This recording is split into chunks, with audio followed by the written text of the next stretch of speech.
The stunning story of the night is this scoreline in Lisbon this evening. Sporting 4, Manchester City 1. Clinton, you watched it.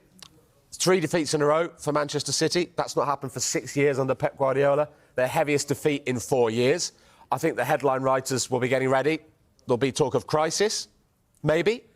Is it too early for that? Nah, there's no crisis. I don't think the crisis. I think the Carabao Cup game against Tottenham, he had left Haaland on the bench, and when he came out after, he said his team played well. I think the Bournemouth performance, yeah, you are worried that they're a bit open, but I wouldn't say there's a crisis at Man City. Tonight, this could have been a different scoreline. In the first half, you have to take your chances. When you're on top, take your chances. But they are far too open. We highlighted that at the start of the programme, and they are too open. They go forward, they dominate possession, and then they just leave their defenders like one-on-one at the back and think they can deal with it. Well, they had a striker who's in fantastic form, Gyökeres, and that's what he's all about, is his pace and his strength, and he caused them all kinds of problems. But I wouldn't be pressing the panic button just as yet. They had no Diaz, no Stones, so I wouldn't be worried about Man City at the moment. But I can understand why going to Sporting and losing 4-1, they'll be disappointed. But if they take their chances, Jules, it's a different football match. I wonder what the Manchester United fans make of what they've seen tonight in Ruben Amorim. But they just can't wait for him to arrive next week now. Yeah, they can't. But do they have a Gyökeres who can score? Because he was the difference between the two teams. They do have Rasmus Højlund, who's a very good striker.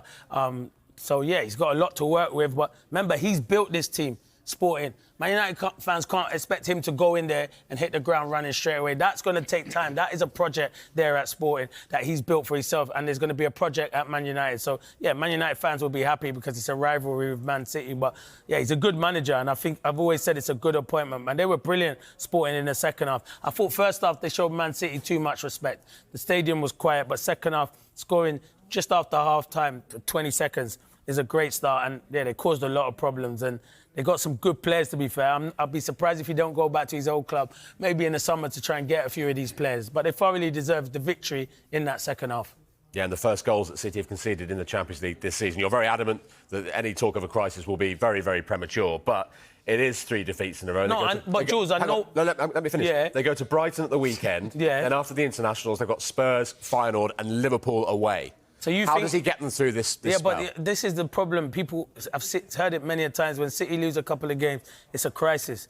So they've still got the best manager in the world. You think he's not been at other clubs and managed at this level for so many years to say it's a crisis? Yeah, but we're not used to seeing City losing 4-1 away in the Champions League. Yeah, you're not used to it, but it shouldn't have been a 4-1. I'm watching the game. But it is. Yeah, but I'm telling you, it's not a 4-1 result. It's not a 4-1 result. Defensively, yeah, they've not been good enough, but going forward, they've missed chances. If Haaland scores, it's 3-2. It's a different game. The penalty, it gives them momentum. The good thing about it is they've got De Bruyne, who's come off the bench tonight. Yeah, it is worrying times that they're open. We saw it against Bournemouth, that there are a lot of chances. But I know the headline makers will be saying it, but speak to me at the end of the season, and I still say City will win a lot of trophies this season. But it is a bit of a worrying time, the way they're conceding so much. 18 seconds after the restart, they conceded. Yeah, it's nowhere near good enough. Defensively, nowhere near good enough. But we said it at the start. When you take a player out like Rodri out of Man City's team, they're going to struggle. Tom's played against him. He does all their defensive duty, snuffs out danger, and he's a big present for them in there. Tonight they've had Kovacic. When they dominate possession, Kovacic is very good in there. Listen, it's a bad result for Man City, but I wouldn't be pressing the panic button just as yet at the moment. I know they've lost the last 3 games, but I wouldn't. But, yeah, this is not good. And you can understand the headline makers will be saying City are in, like, free-fall, but I don't think they'll be in free-fall. They'll bounce back on the weekend.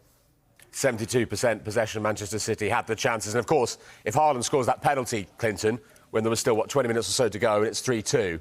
Yeah, that's what I mean. It's a different game. Listen, I totally get what you're saying when you're saying about you go away from home and you concede 4 goals. It is poor. But they do have a youngster that was playing at the back with Akanji today, who did really well in that position as well. But, yeah, it's just they leave them too open. This reminds me of when I used to see Liverpool, you know, when Trent and Robertson went there. But the difference is they had Van Dijk and they had Konate there, or whoever it was, Gomez, and they could deal with the 2-on-2 situation. I think it's different here with Man City when you don't have the likes of Diaz and Stones. It is a struggle, so...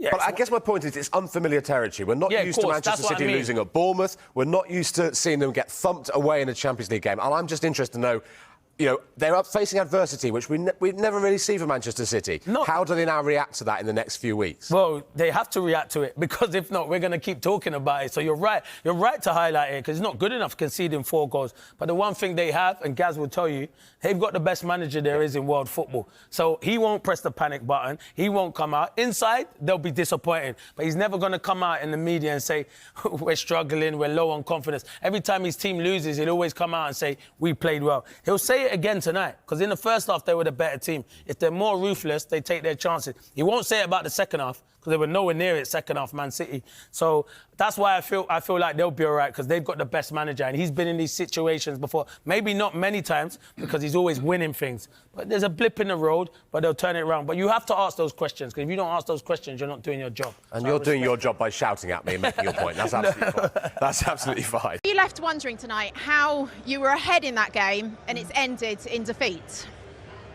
Well, yeah, weird feeling, because I actually thought that we started well the game. We were controlling the game. We were creating chances, and out of nowhere we go to half time with a 1-1.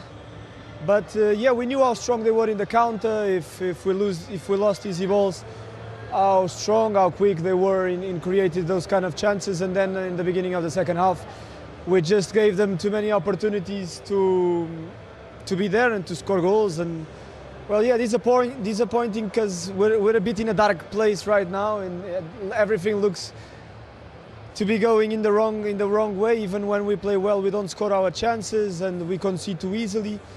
So yeah, definitely we need to look inside, check what we're not doing well, and start being better very quickly. Otherwise, it will be difficult to come back from these losses. Yeah. Just talk us through those sort of 44 seconds in the opening of the second half. Well, from what I remember, a good pressing, and out of nowhere they're 1v1 with our keeper. I haven't checked the goal again, but it looked like it was a bit maybe too easy for them to be on a 1v1 situation with our keeper from a good pressing in the beginning that we did.